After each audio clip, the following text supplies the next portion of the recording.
Well, Celtic are off the back of a huge 4-0 win against Falkirk. The mood within Celtic Park has shifted considerably after Martin O'Neill's return last night. However, we still have the very pressing matter of appointing a manager permanently. Martin O'Neill has stressed that he doesn't plan on being here for a very long time. So, hopefully, behind the scenes, work is underway and trying to identify who the next Celtic manager is. And today I'm going to sit down and look over who I think are the 5 ideal candidates for the Celtic job, and hopefully it'll be one of these names.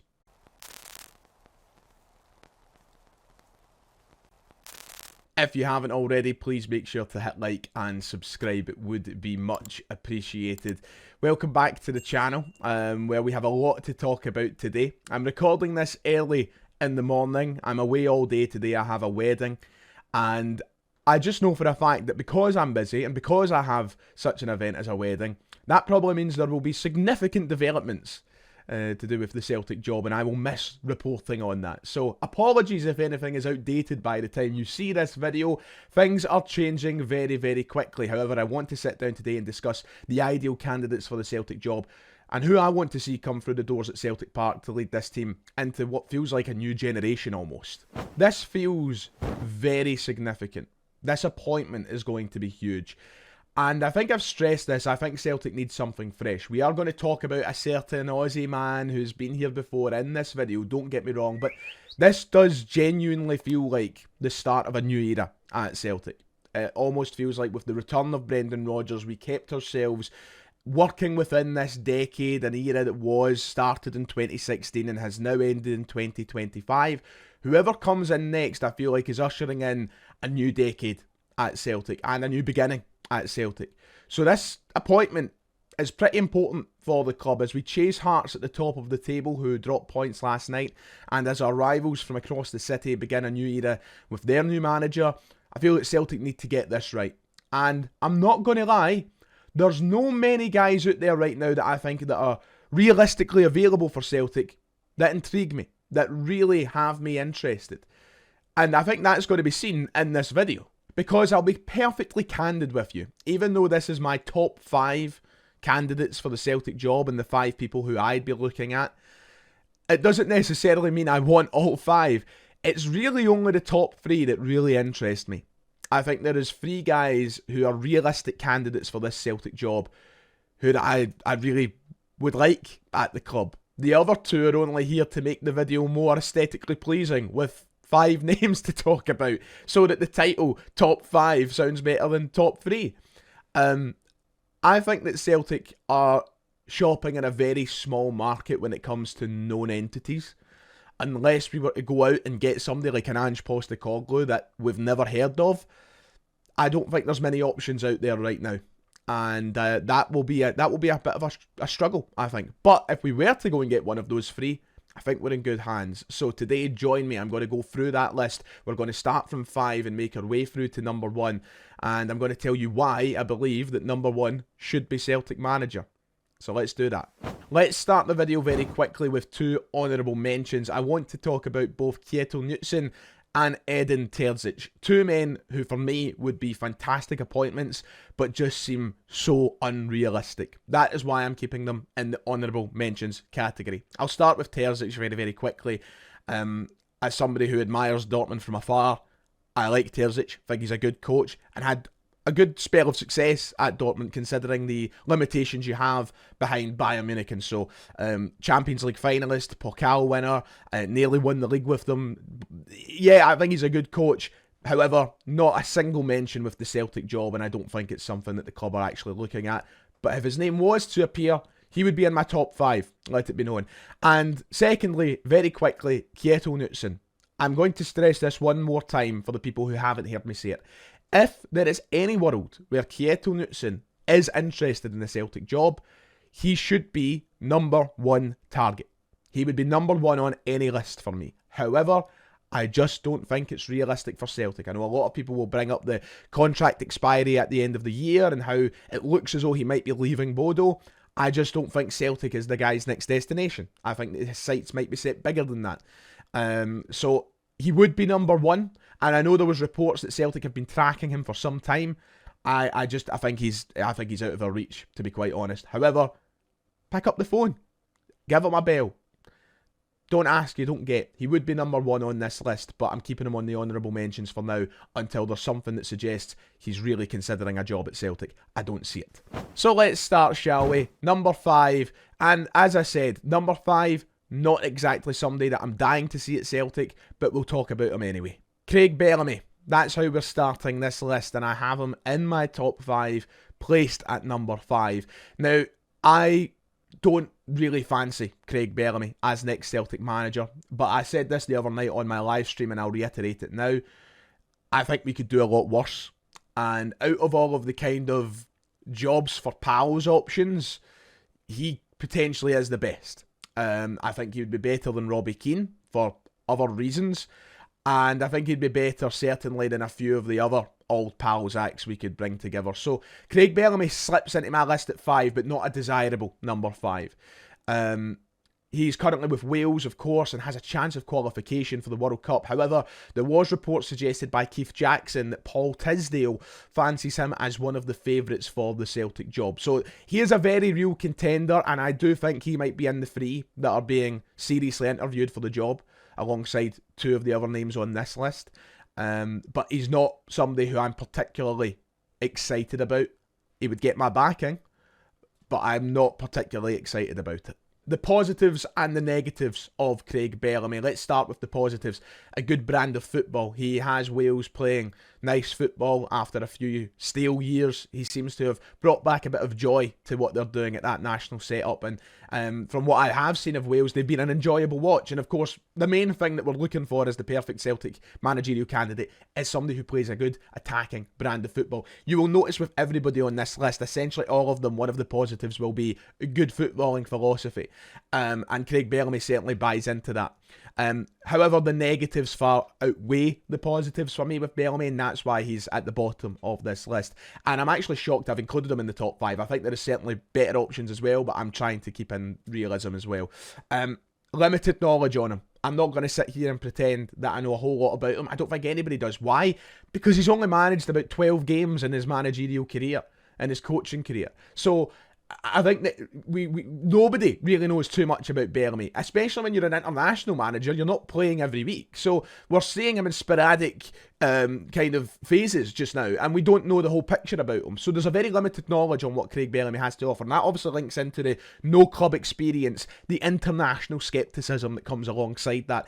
I don't think it's a wise idea for Celtic, who are chasing somebody, with Rangers chasing them, to go for a guy who's never managed in club football. I think that's a really risky move. Essentially, what I'll say is this. I think Bellamy is one club job away, and one impressive club job away, from being a serious Celtic managerial candidate.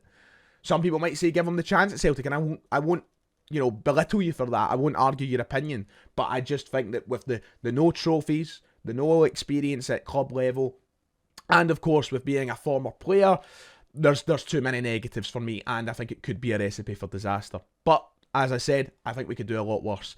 And if Bellamy's interviewed, if he impresses, we'll see what happens. But he's at 5 for me. Ole Gunnar Solskjaer. I can already hear the breaths being drawn in through the front teeth by some of you watching at home. And some people might even click off the video now that I've suggested Ole Gunnar Solskjaer. Can I just make it perfectly clear? I've already said this. I'm only really interested in the top 3. I think 4 and 5 are like emergency backup options and who I'd be happy with in that case. And one of them would be Ole Gunnar Solskjaer. And this is just down to personal preference. I know that he's someone who would divide opinion. But for me, I think Ole would do a good job at Celtic. I do. I think I've seen enough evidence at Manchester United to suggest this is a guy that can play good football and can achieve things in tough situations. If you look at Manchester United over the last 10 years, Ole's worst is probably significantly better than the worst of the other managers who've been there since the departure of Alex Ferguson. I think he's someone who would get everybody back on board in the camp and carry on from what Martin O'Neill is doing pretty well. That being said, he's definitely not the perfect candidate. He's not, and this isn't me trying to say go and give Ole the job. I just think that there is far worse than him, and I would rather a Solskjaer over Bellamy. Why? Because he's managed at a big club. He's managed at the biggest club in the world, arguably. You know what I mean? He's dealt with huge pressure. And he was very unlucky not to achieve more than what he did at Manchester United. So I think he'd be a better option in Bellamy, better option than Keane. I think he'd be a better option in a lot of the names on the bookies list. But I certainly acknowledge that he's not perfect. So positives and negatives. Let's do this very quickly. Good football. Probably the best football that Manchester United have played over the past 12 or 13 years since the departure of Ferguson. I have no doubt in my mind about that as somebody who's watched quite a bit of United. Great relationship with players. He gets spoke very, very highly of by former players, and he was good at getting a tune out of bang average players and got a tune out of bang average Manchester United team. You know, his spell there will probably be remembered quite fondly by United fans, actually, for the football they were playing. And players, I mean, even, I think it was as recent as 2 days ago, Marcus Rashford was coming out and talking about how good Solskjaer was to work with. So, yeah, that's the positives for me. The negatives, however, would split a lot of opinion. Celtic don't need a divisive appointment right now, and I think more than anybody in this list, there would be a bit of a divide in terms of who's happy with it and who's very unhappy with it. Patchy form at Manchester United and no major success, and then questions on leadership will arise. He's not exactly the type of character who you believe is a strong leader. People did accuse him of being quite soft at Manchester United, and maybe that would turn a lot of people off the thought of him being a potential Celtic managerial candidate. Listen, Solskjaer's not even been linked with the job. My comment section's been quite split on him. I've seen a lot of people saying they would like him, a lot of people saying they wouldn't want him anywhere near the job. I've got him in here because I would just rather him over the likes of Bellamy and Keane and whoever else in that sort of mould. But when we get into the top three, these are the people who really, really matter. So I was torn on making this guy number 3 or number 2, but I have settled on number 3 for now. It is Nicky Hayen of Club Brugge, who has emerged over the past 24 hours as a potential serious candidate for the Celtic job, if you believe some reports. This was something we saw in the Daily Record yesterday, that Nicky Hayen does have concrete interest from Celtic, with the Club Brugge manager ready for the next step in his career, apparently. That was what the Daily Record reported, and Celtic apparently have concrete interest in him. Somebody who, but when I wrote this out, I have a list, right? I wrote this out Tuesday afternoon, before Nicky Hayen was a serious candidate, and I put him on here jokingly way down the list, thinking that it was just so far out the realm of possibility, and I still think it is too far out the realm of possibility. However, this would be a kind of blockbuster type appointment for me if Celtic could do it. It would be a huge, huge coup, but it just feels so unrealistic. Why would he take the step back from Champions League Brugge and competing for the Belgian Pro League title to come to Europa League Celtic? I just don't see it making sense. He's been backed so heavily at Brugge, so it just feels like he'd be coming here not to get any form of backing. Listen, it's the type of article you see that ends up getting you Neil Lennon or Owen Coyle in the Celtic job, you know what I mean? I wouldn't get too carried away with it, but I seriously would love Celtic to consider him, and once again, same as what I said with Knutson, pick up the phone, ask the question. If you don't ask, you don't get. This would be a massive, massive deal. I think that you're looking at Nicky Hayen being in the next few years one of Europe's hottest properties when it comes to managers. The job he's done at Brugge has been sensational. It's the kind of mould that Celtic should be looking at. Before, as I said, next few years, bigger teams will be looking. Tell you that right now. If things keep going well at Brugge, if he keeps impressing in Europe, if he goes and pips Union Saint-Gilloise to the title this year, I think that he's got a serious CV on his hands. And the way he's worked up the ladder has been phenomenal. Worked under really, really tight circumstances at most places he's been. And I would love it if he was Celtic boss. And I mean, look what he done to Rangers. Look at that. So the positives and negatives are very, very simple for me with Nicky Hayen. I mean, the job he's done at Brugge is the biggest example. The football he has them playing, the recruitment is, I think that's the big thing that needs to be looked at with Nicky Hayen. Listen, this is going to be a short video and I can't dive into all the exacts and spend all day talking about it, but the recruitment has been spot on. But you also need to ask the question to kind of counter that, is that down to the model around him and the people around him as well, because he won't have that at Celtic by all accounts. But the recruitment's been great, the football's been great, they have been impressing on a European stage. They made it to the last 16 of the Champions League last year, where they were put out by Aston Villa, I believe. There are so many positives with Nicky Hayen that I could sit here and rave about all day. Negatives, seems unrealistic, just to start us off. Seems unrealistic.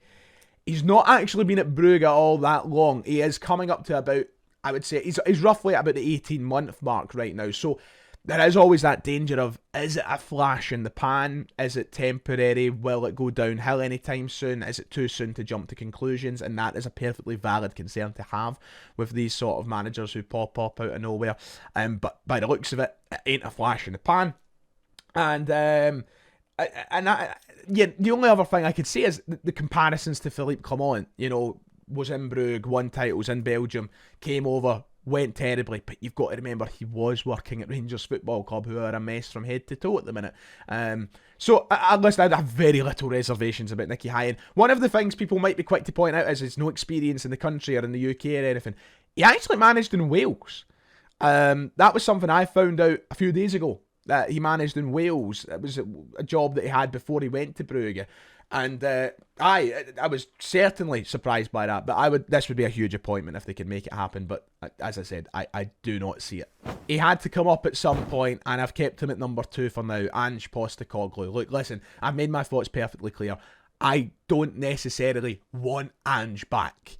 I want Celtic to head in a fresh direction, and I think it's time we start acting in that manner, where we leave the past to be the past, and we start to move forward. But I would be lying if I didn't say that on paper he is probably the best candidate for the job, and for that reason he's number 2. There's only one guy I want ahead of Ange Postecoglou.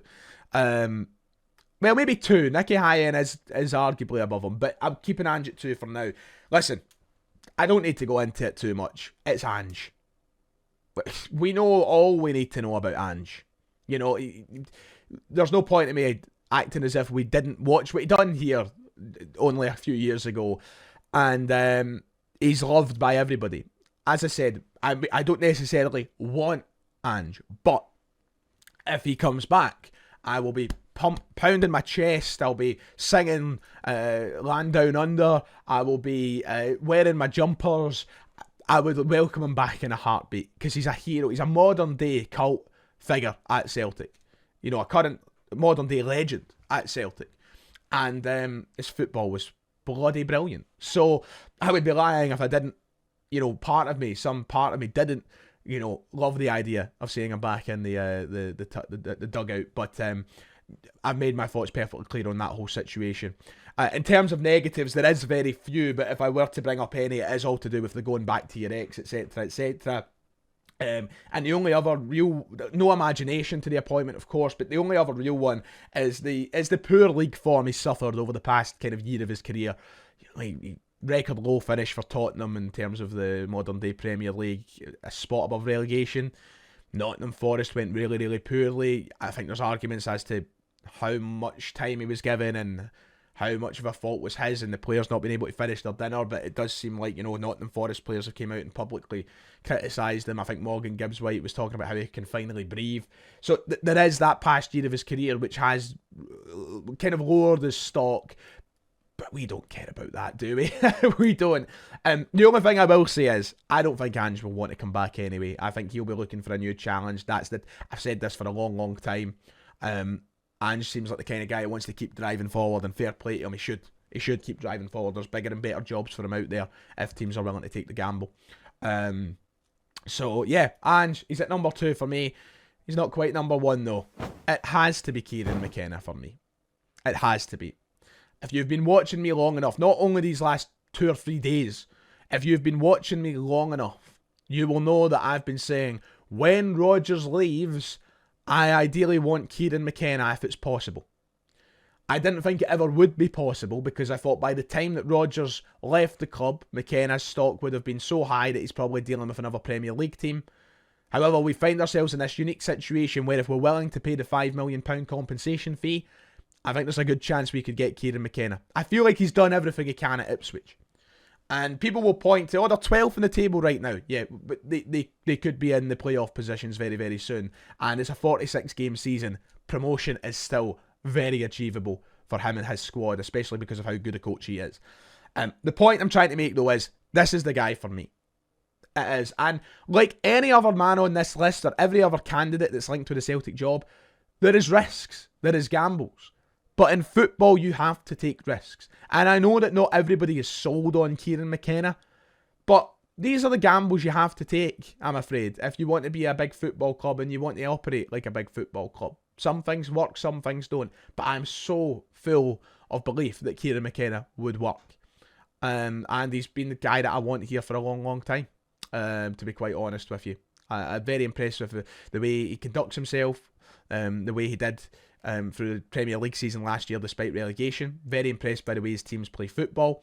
And if you listen to what people have said about Kieran McKenna, this is a guy whose future seems real bright. And for Celtic to get in, give him an opportunity for the next, say, 3 years before undoubtedly a big Premier League team came calling, I think he could set Celtic in the best direction for the next decade. I also say that with the caveat of I could get that terribly wrong and he could set Celtic back for a decade. As I said, so could anybody. For me, it has to be McKenna. I just think he's the perfect candidate. The perfect candidate right now. Simple as that. Positives and negatives, as I've done with everybody, because I'm not going to just be biased about it. I've assessed everybody honestly here, and I'll do that with Kieran McKenna as well. In terms of positives, the football, brilliant. Already alluded to that. In fact, I will point you in the direction of the Unrestricted View podcast. A good man, JP, who had Barry Bannon on the other night. Barry Bannon has played against Kieran McKenna on a couple of occasions, and he spoke about how difficult it is to play against his team. The press is really good. And I like a pressing Celtic side. We loved it with Ange. And I think that Kieran McKenna in this situation with the Celtic side in Scotland, it would just work really, really well. The press, the football, everything like that, great. The other positives is the back-to-back promotions. Do you know how difficult it is to get out of League One, let alone out of League One and then the Championship in the following year? That's difficult.